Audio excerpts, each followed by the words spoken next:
Okay, so this is a video clip on groceries, and I just typed in groceries are so expensive, and this is what came up. Here we go. On the CBS Money Watch, the U.S. economy has a case of foodflation. Wholesale prices for fresh veggies soared by a record amount last month. Grocery costs are also up 2.2% last month compared to last year around the same time. CBS's Lisa Rosner in New York reports on how consumers are dealing with the rising costs. Sandra Cora is food shopping for her mom, who lives on a fixed income. She can barely afford half of the stuff. Like, do you pay your rent or do you buy food? Everyday staples saw significant cost increases in the last year. Coffee up nearly 15%, ground beef up just over 11%. Egg prices hit by avian flu are falling, but still up more than 16%. And this was posted just 2 days ago. So the avian flu and all that they were talking about earlier this year, this is not, they're not including that. Another thing when it comes to coffee is up 15%. Now we know that I think like 35% of our coffee comes from Brazil, and Brazil has some pretty hefty tariffs that was just placed on them. So that means that 15% when we're looking at coffee, that's going to increase even more. $7 for 3 ears of corn. That just seems twice as much as I've ever seen corn for anywhere. My budget has become double for food shopping. It wasn't supposed to happen. A vote for Trump means your groceries will be cheaper. Food prices. Okay, now remember, that was the promise. President Trump, during the campaign, he was all over the place talking about the fact that the cost of groceries is going to go down. He even did a press conference where he had food items, and he was talking about the fact that these prices are going to go down. They're out of control right now. And so that was the promise. And I know some people might say, well, it's only been 8 months into his administration, so give him some time. Well, that wasn't the promise. His promise was day one. He said fast, okay? So we'll say that. So not day one, but he said that he was going to bring those prices down fast, and the opposite is happening. Things are getting more expensive when they should be getting less expensive. Behave in a way that I describe as rockets and feathers. Ricky Volpe is a professor of agribusiness at California Polytechnic State University. Food prices rise quickly as a result of upstream costs, and that could be any number of things: commodity prices, energy, labor, regulation, but they come down slowly, if at all. He says now, and this is very true, and we saw this after the pandemic. We saw inflation rise, and we saw in 2022 the cost of groceries really shot up, but they didn't come down very fast.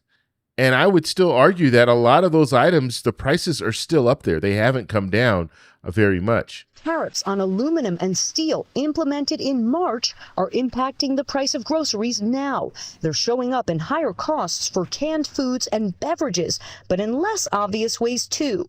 Steel is absolutely essential to food manufacturing, processing, storing, and transportation. One bright spot about U.S. food supply: only about 10% of grocery store food is imported and now subject to further tariffs. Avi Kaner. And this is good. So they're saying 10%. So that's not that much when it comes to products that are being imported in. Coffee, some different types of produce, but a lot of what we consume in the U.S., it's made in the U.S., or it's at least manufactured in the U.S. or produced in the U.S. So that's good. That's a good sign.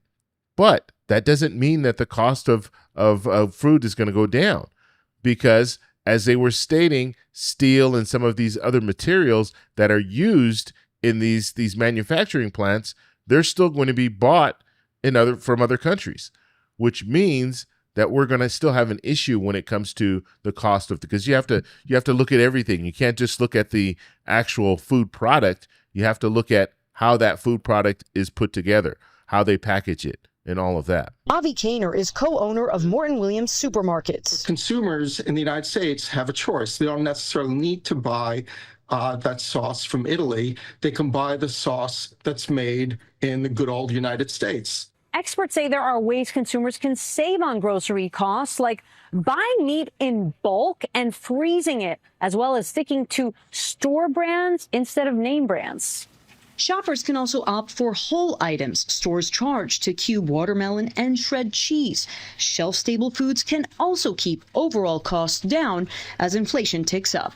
Lisa Rosner, CBS News, New York. And so you saw the last little tips when it comes to saving, when it comes to buying groceries.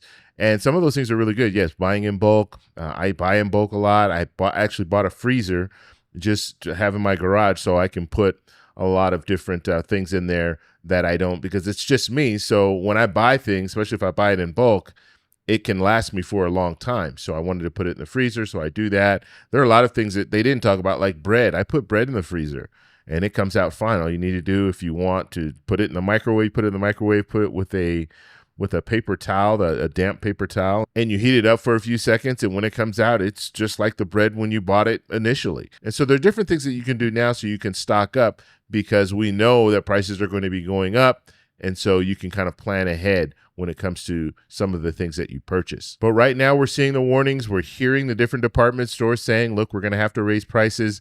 So it shouldn't be a shock a couple months from now when we're looking at this and saying, wow, things have gotten even more expensive. Why is that? So I want to know what your situation is. So in the comments, let me know, are you struggling when it comes to groceries, or do you think grocery prices are going down?